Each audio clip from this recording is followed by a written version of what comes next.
اوصفي لي بقى day one. بدور على سمسار وبسأل في الانستغرام. في تشابه ما بيننا وبين العادات في العراق. تشابه. لو في حد مسافر زي بترموا عليه ميه او كده عشان يرجع. اوكي احنا عندنا بنكسر قولي بقى. ولا عشان يرجع وعشان ما يرجعش. لا علشان ما يرجعش. بس في الاسماء مختلفة، زي لحمة راس اسمها باجة، المحاشي اسمه دولمة. وجالك في الشغل ست وراجل؟ الصراحة الستة، بس الست هي شاطرة، شايلة البيت شايلة العيال وبتدرس. حختار منصب الداخلية، حصبتهم غرامات. تيجي نخلي الغرامات على الراجل بس؟ لا كده ظلم. ليه مش حلو. الست عبارة عن هرمونات. وعلى ليه كده بقى؟ هاخد منك المنصب، هاخد صاحبتك كمان وامشي. ايه ده؟ انا اروح على العراق ماشي بقى. هل في مثلا نصيحه ممكن تقوليها الست المصريه مثلا؟ هي واحدة حقها. مش عارفه، انت محيراني معاكي. انتوا طبعا الشبكه، في شبكه وفي مهر وفي شقه وفي فرش على الراجل وفي نفق على الراجل وفي قضايا على الراجل. عيشتك وسط المصريين وتعاملهم معاكي بيحسسك بايه؟ اني نص اهلي.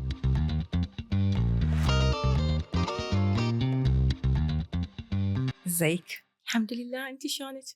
احنا هنبداها عراقي كده. الحمد لله، انت ازيك؟ صح. طب عايزه اقول لك انا اعرف كلمه شاكو ماكو، صح؟ دي عراقي؟ شكو ماكو. دي يعني معناها في ايه؟ ايه ما فيش ايه. شكو ماكو يعني في ايه ما فيش ايه. انا كنت فاهماها ازيك عامله ايه. كويس بقى ان انا ما يعني هي يعني تنقال ويا الحكي بس في وسط لا. لكن مش البدايه. شكو ماكو يعني طيب. اخبار. اوكي طيب عايزه اعرف منك انت ليه جيتي مصر؟ جيت أكمل ماجستير تحليلات مرضية بمعهد البحوث الطبية جامعة الإسكندرية، قسم المناعة والحساسية. أوكي، لكن أنتي متخرجة أصلاً من بلدك؟ مختبرات طبية من العراق.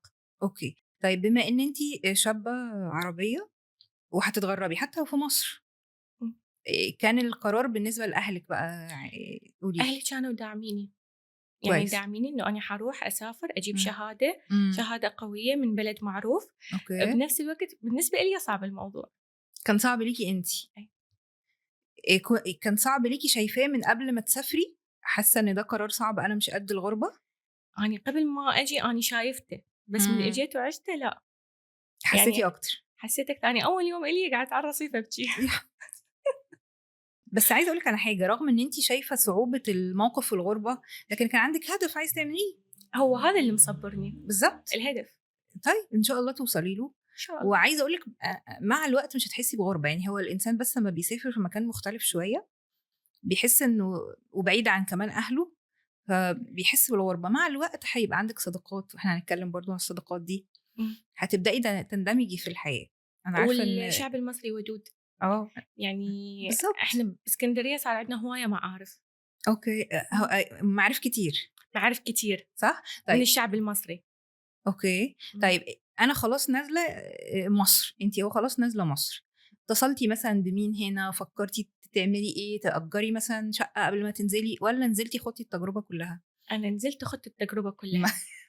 جينا انا وصاحبتي خدنا التجربه كلها. اوكي يعني اوصفي لي بقى day one. انا نزلت القاهره، نزلت اسكندريه. نزلت القاهره مطار القاهره. اوكي. وخدنا تاكس قلنا اسكندريه. رحنا اسكندريه، احنا كنا شايفين شقه على الانترنت. اوكي. فقلنا يعني حنروح نشوفها. كان شقه وحشه جدا سيئه. فطلعنا بعد ما عيطنا، طلعنا ورحنا فندق. ماشي. اوتيل. اوكي. ثاني يوم احنا بنلف في الشوارع بندور على شقه. ومش لاقيين شقه لحد الساعه 9 بالليل. يلا احنا لقينا شقه. يعني كنتي ماشيه في الشارع مثلا بتشوفي اعلانات، بتدوري على سمسار حاجه كده؟ بدور على سمسار وبسأل في الانستغرام معقوله حاجات دي. لحد يومها بالليل لقيتي مكان؟ لليل الساعة 9 لقينا مكان عن طريق حد عراقي عايش في اسكندرية. اوكي. عن الانستغرام بعث لنا ورحنا وشفنا الشقة. وهي دي اللي انتي خلاص عشتي فيها، اللي احنا دلوقتي ساكنين فيها. بس هي تجربة، انتي خدتي التجربة كلها على بعضها، فعشان كده انا حاسة ايه ان انتي قد ايه متأثرة. بس على فكرة انتي التجربة اللي انتي خدتيها دي بتديكي برضو قوة، والتجارب دي بتعرفك حاجات كتير. هي يعني قوة بجد يعني والله. هي تعطي قوة، بس بنفس الوقت يعني صعبة. يعني انتي عاطفية قوي. طب بصي تعالي نخرج من المود ده. عايزة اقولك ان انتي عمالة تتكلمي غربة او في تشابه ما بيننا وبين العادات في العراق. تشابه هقولك كام حاجة كده يلا وانتي تقولي. يعني عارفة ان ايه، ان هم الكرم دي حاجة ما بنتكلمش فيها أبدا.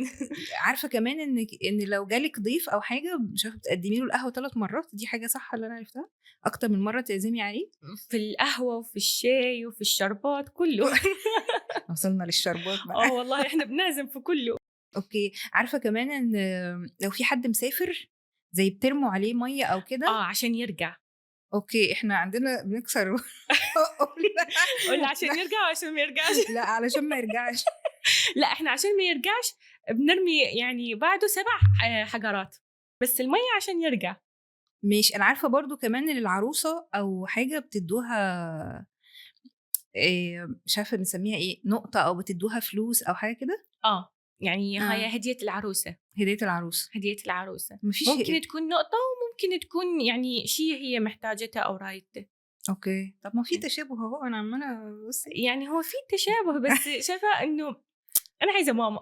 هي عايزة طب لو ماما معاكِ في مصر الغُربة هتختلف؟ تختلف 180 أوكي، درجة. طب إحنا بنوجّه نداء لماما ما هو في حرب في العراق والمطارات مسدودة. إن شاء الله ربنا يجمّعكم على خير إن إن شاء شاء الله، الله. إن شاء الله. إن شاء طيب الله. في كمان شوية كلمات كده عراقي، أنا عمّالة أدخّلِك في الmood العراقي أهو، وأنتِ تقولي لي بقى. يالّا. يعني أنا عارفة كلمة هسّة، يعني إيه؟ هسه يعني دلوقتي. طَصّة، طاسة يعني مطب. مطب في كشخة، كشخة يعني على سنجة 10. صح كده.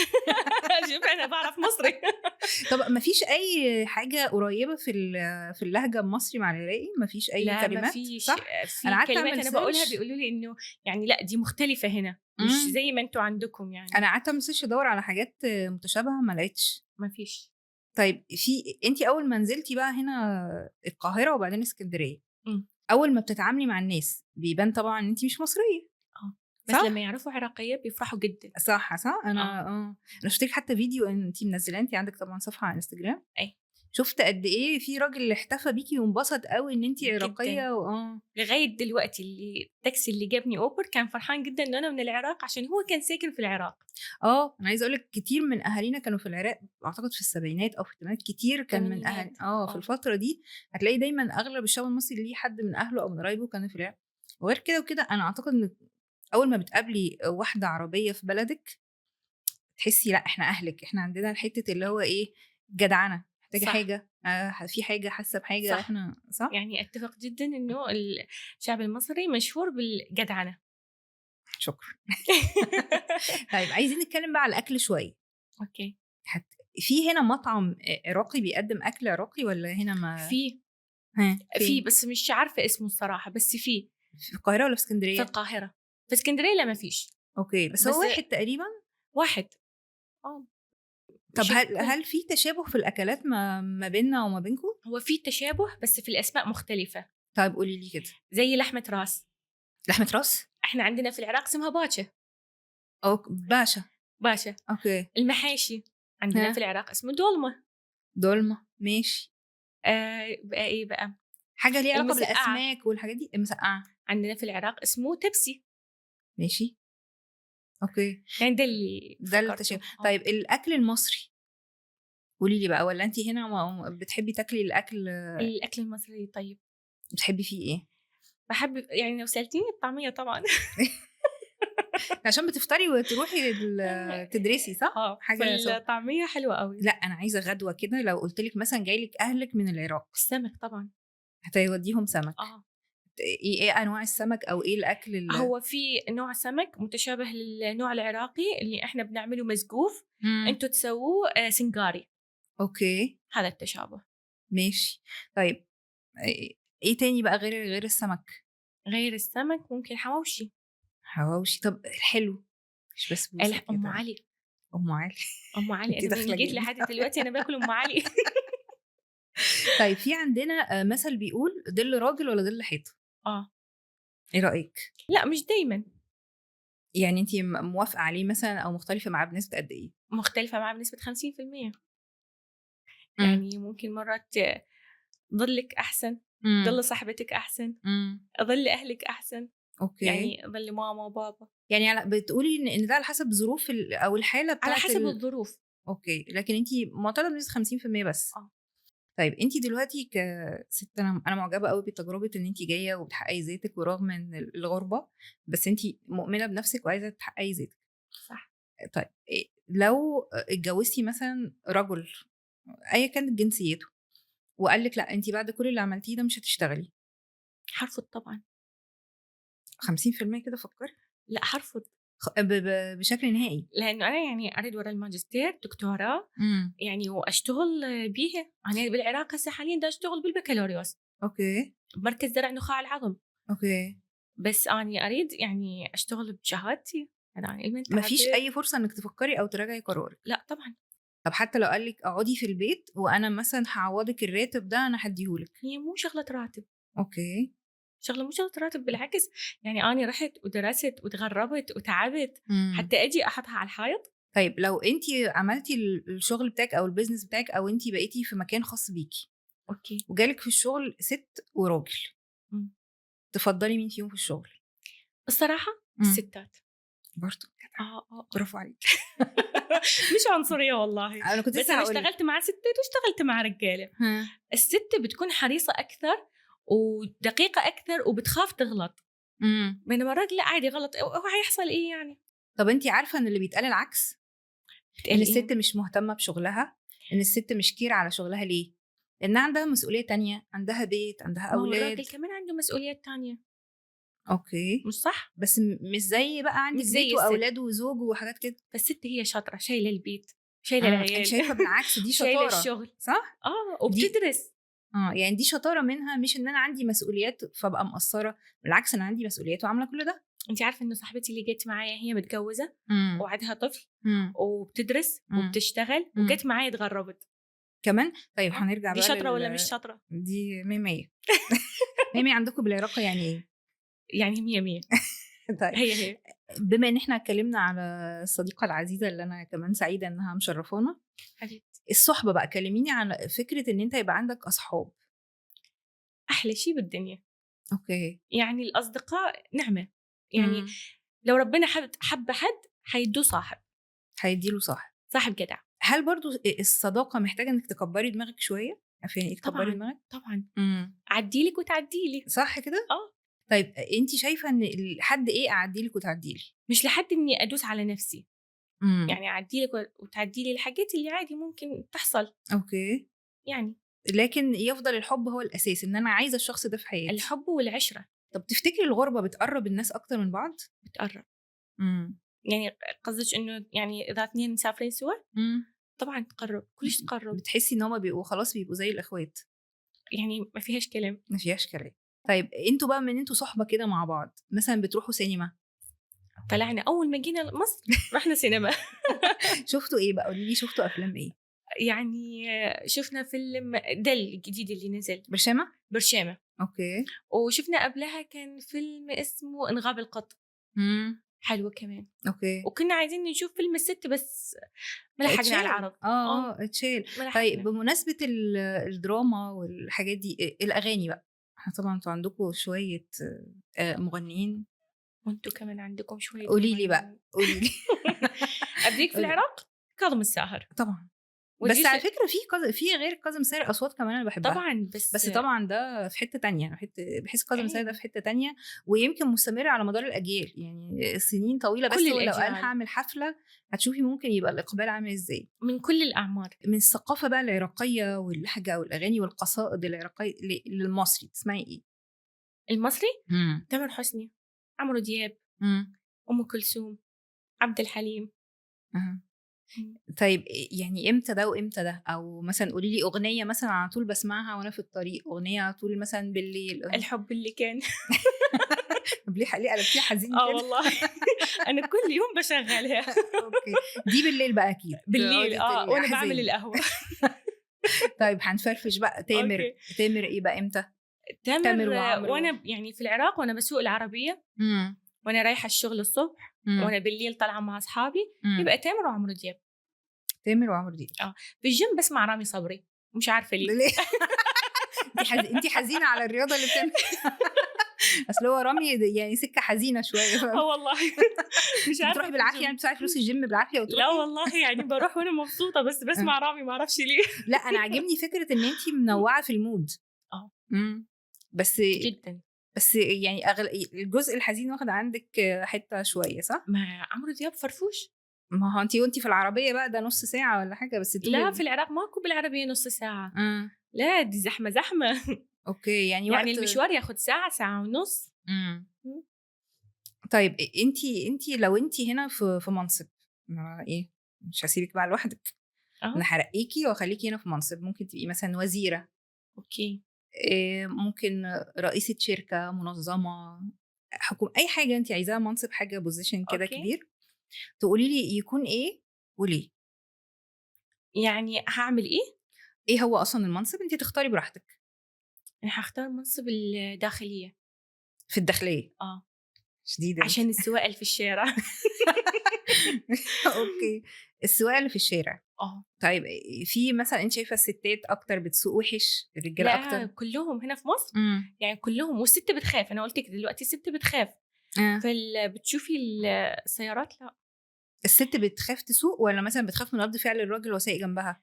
بتخاف من رد فعل العربيه التانية اللي جنبها في الشارع. صح. طيب هتغيري ايه في السواقه وهتعملي ايه؟ قولي لنا القانون كده وانت قاعده. هقول لك قانون يعني هظبطهم.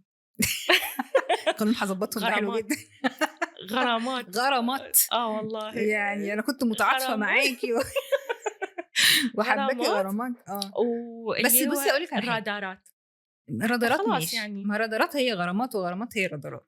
طب اقول لك على حاجه حلوه، انتي وزيره خديني معاكي بقى. تيجي نخلي الغرامات على الراجل بس. لا كده ليه كده مش حلو. فكري بقول لك انا ممكن اخد يعني ممكن نخلي 75% للراجل و25% للست. هو كله يا بلاش، هي غرامات على الراجل وخلاص. هتقولي لي ليه؟ هو رب الاسره، رب البيت، هو يتحمل كل حاجه. احنا دلوقتي قلنا الست تشتغل. احنا قلنا الست تشتغل. انا قلت الست تشتغل. خلاص يبقى ماشي 75 بس في مقابل نوفر شغل للستات طبعا. يعني حضرتك امسكي لي بقى حاجه مع الداخليه مثلا، شوفي تبقى ايه، وزاره العمل مثلا، حاجه كده تشغلي وزاره العمل والصحه. المفروض يعني ضمن اختصاصي، عشان طبعا بعد الغرامه اكيد هعمل طولي. مش كده؟ بنحط ستات كتير في المستشفيات. ماشي، يعني انت كل اهتمامك موجه للستات. اوكي ماشي، وانا اؤيدك في هذا الراي. مش عشان حاجه يعني، بس تحسيهم يعني يحتاجون دائما احد وياهم، احد يدعمهم، اوكي، احد يوقف وياهم. عمرك ما شفتي مثلا حد قال لك لا ده انا قابلت ست قويه ومفتريه هو في ست قويات ومفتريات بس قليلين. لكن انت عمرك ما شفتيهم في حياتك؟ في حياتي ست قويه ومفتريه لا. بس ست جدعه وكده لا، في كتير. ربنا بيحبك. وانا اعتقد بصي كلمه مفتريه دي برضو او كده كلمه واسعه شويه، لان رد فعلنا بيختلف من موقف للتاني، اسبابنا على فكره بتختلف من موقف للتاني، هرموناتنا بتختلف. ليه كده بقى؟ انا مش معاكي، انا هختلف معاكي وهاخد منك المنصب. انا خدته خلاص. الست عباره عن هرمونات. وعلى فكره هاخد صاحبتك كمان وامشي. ايه ده؟ انا اروح على العراق ماشي بقى. وهاخدك مخالفه وانتي رايحه على العراق. لا ده انت كده بقيتي قويه ومفتريه. لا دلوقتي عايزه اقول لك، بما ان انت عشتي معانا شهرين. بس انا جايه مصر قبل كده. انت جيتي قبل كده؟ جيت في سنه 24 كان عندي تريننج في مستشفى 57. اوكي. وجيت في شهر 10 سياحه مع اهلي. يعني قدرتي تكوني انطباعات او وجهه نظر عن مصر والمصريين والحاجات دي. طيب لو عايزه اقول لك ايه رايك في الست المصريه؟ الست المصريه انا ما عرفتش ستات مصريين كتير لحد دلوقتي، بس اللي عرفتهم انهم جدعات. يعني أوكي. يعني جدعه. ماشي. هل في مثلا نصيحه ممكن تقوليها الست المصريه مثلا لو عايزه تقولي لها حاجه مثلا؟ يعني هي واخده حقها. انا مش عارفه، انت محيراني معاكي. جدعه واخده حقها وهنمشي فيها غرامه وهنشغلها. اللي انا شفتهم الفئه القليله دي هي جدعه واخده حقها، جدعه يعني مش ناقصها حاجه. انت شايفه؟ انا بشوف في طلبات في تطبيق طلبات انا بشوف ست بنات ست بتسوق الموتوسيكل. احنا في العراق ما عندنا ست يعني بتعمل كده. حلو بقى. حلو. انت شايفه ان الست العراقيه متدلعه عن المصريه؟ يعني حبتين. يبقى الست المصرية مظلومة صح؟ بس الست العراقية يعني ازاي اقول لك، مم. يعني حتكون مش عارفة تاخد حقها زي المصرية. يعني تقصدي ان في ممكن القانون اوكي، يعني اه ممكن تكون دي ماديا او عندها امكانيات احسن او فرص احسن، لكن دي فرصها قانونيا احسن. أي. طب لا انت تحبي الوضع المرأة العراقية ولا المصرية؟ تحبي العراقية برضه؟ عشان حنطوره. ماشي اوكي، يعني ممكن القانون، شايف القانون ممكن سهل ان هو يتغير. دي مشاكل سياسية مش دي حندخل لا لا فيها. مش هندخل فيها، انا لسه خارجين من السياسه، كنت وزيره ورجعتك، فمش هندخل اه فيها تاني. بمناسبه العادات بقى والتقاليد اللي احنا اتكلمنا عنها، كلميني عن الجواز وتقاليد الجواز والفرش والشقه والعفش كله على الراجل. والنفقه كله على الراجل يعني في العراق. مم. كله على الراجل، يعني انتوا عندكم يمكن انتي قلتيها مرتين لحد دلوقتي. نص بالنص. لا بصي انا اقول لك، انتوا طبعا الشبكه، في شبكه وفي مهر، ايه صح؟ اه وفي شقه وفي فرش على الراجل، وفي نفقه على الراجل. وفي قضايا. على الراجل. انتوا حلو. عندكم ايه؟ بصي احنا عندنا في، يعني تختلف من اسره لاسره، بس غالبا بيبقى النص بالنص. النص بالنص. لا احنا الراجل يحوش طول عمره، تيجي مم. الست تاخدها. تيجي الست. طيب انتوا ما عندكوش بقى حته قضايا ونفقه لا في كمان؟ القانون القديم كان مع الست اللي هو بيديها ماشي. حضانة الأطفال والنفقة. مم. القانون الجديد لا، يعني ممكن الراجل ياخد الطفل وهو عمره 2 سنين. طيب بغض النظر عن قانون الحضانه، لا ياخد البيت. ياخد البيت. ياخد البيت، بس هي ليها نفقه. هي ليها النفقة والعفش كله. اوكي، هي تاخد النفقه والعفش وهو البيت. إذا هو جايب البيت وباسمه مم. فخلاص هو هياخده. ليكي الحق ان انت تختاري، ولا بما ان انا هجيب فهجيب بقى براحتي؟ لا طبعا أختار. اوكي أختار ماشي. الموديل والتخن والسعر، كله يعني كل حاجه بموافقتك انت؟ والمحل والمحل والشبكه والشبكة بتبقى، طبعا. شبكه ليها قيمه معينه، مثلا 100 جرام ذهب، 200 جرام ذهب، في ولا؟ الجرامات ما أعرفش، بس يعني ليها تقريبا يعني ما يعادل 25 ورقة وفوق. 25 ورقه؟ يعني ورقه. $25. اوكي طيب، دلوقتي لو جالك شاب مصري مم. وعايز يتجوزك اه على النظام بتاعنا، يعني هو هتعملي النظام ايه؟ بتاعكم حلو. هيبقى حلو دلوقتي. في الطلاق. انت داخله على طلاق على طول. بس في الجواز على نظامنا أحلى. لا يعني بجد، لو جالك شاب مصري مم. وانت طبعا عارفه العادات والتقاليد بتاعتنا، فهل عندك استعداد او توافقي ان انت في مقابل اني اعيش عيشه مستريحه، مش مهم الماديات، ولا انا متعوده على نظام مادي معين؟ لا أنا متعودة على سيستم حياة. او زي اهلي وزي آه. اصحابي اوكي، يعني مفيش فرصه للراجل، بصي مفيش فرصه لاي رجل شفتي؟ مصري. طيب يعني في اي حاجه شايفه في اختلاف بيننا وبين العراق في حته الجواز؟ يعني هو قلت لك إنه بس اللي هو أنتوا النص بالنص، إحنا لا. اوكي، لكن العروسه برضو بتاخد هديه وبتاخد من اهلها الهدية والنقطة من أهلها وأهله وأصحابها وأصحابه. الله. طب القانون ده بصي ثبتيه، اوعوا تغيروه القانون. القانون ده حلو قوي. طيب حلو جدا. بجد انا سعيده، بس هي بصي هي مرتبطه بفكره الامكانيات. أي. انا واثقه ان اكيد لو في حد مصري، وفي عندنا عائلات على فكره بتعمل كده، عنده الامكانيات ان هو يشيل كل حاجه من كل إحنا حاجه، كمان اكيد مش عندنا، يعني هيستخسر إذا واخدين يعني. بعض عن حب امم بيبقى 50-50. وإذا الله. كانوا يعني عن حب وصغيرين بينهم، يعني ده يكون اتفاق بيناتهم. اوكي، يعني في ممكن يحصل كده هناك. في حال إن هم متجوزين عن حب. اوكي، وانت مش ناويه تتجوزي عن حب يعني، ولا انا شايفه ان انت طمعانه؟ ايه، مش ناويه تتجوزي عن حب؟ هبقى أقول لك.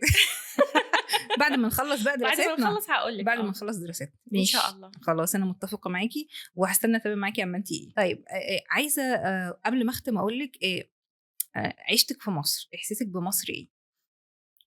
مصر فرفوشة وبتحب الحياة. يعني حاسه فيها بالحياه. والشعب بيحب البلد جدا. انت عارفه بيقولوا علينا شعب ابن نكته، اللي هو على طول بنهرج وفي على المشاكل طول نضحك على طول. يعني بتلاقي الفقير والغني واللي بيشتغل من 7 الصبح 7 بالليل واللي ما بيشتغلش، الكل مبسوط والكل يعني الكل راضي. الكل راضي الحمد لله. طيب عيشتك في وسط المصريين وتعاملهم معاكي بيحسسك بايه؟ اني بنص اهلي. انك في وسط اهلك. وعلى فكره ده احساسنا بيكي، ويمكن دي انت شفتيه في اكتر من مكان، انا شفته عندك صدفه في فيديو. احنا العراق ليها معزه عندنا، وكل بنت عربيه هي كانها بنتنا. حبيبتي الله فانا يخليك. سعيده قوي، وسعيده قوي بتجربتك، وعايزاكي تكملي، ان شاء الله. وربنا يجمعك بكل حبايبك، واحنا برضو حبايبك هنا في مصر. انا اديتك وزاره من تسلمين اول لقطه اهو. تسلمين. لا خلاص انا حلقه ايمج بعد. وسعيده جدا، ووجه سلامي كمان لصاحبتك. حبيبي تسلمين، انا سعيدة. سعيده جدا بمعرفتك. شكرا، يا رب اشوفك شكرا كل يا خير. دكتورة، شكرا يا تسلمين. حبيبتي، شكرا. تسلمي يا حبيبتي.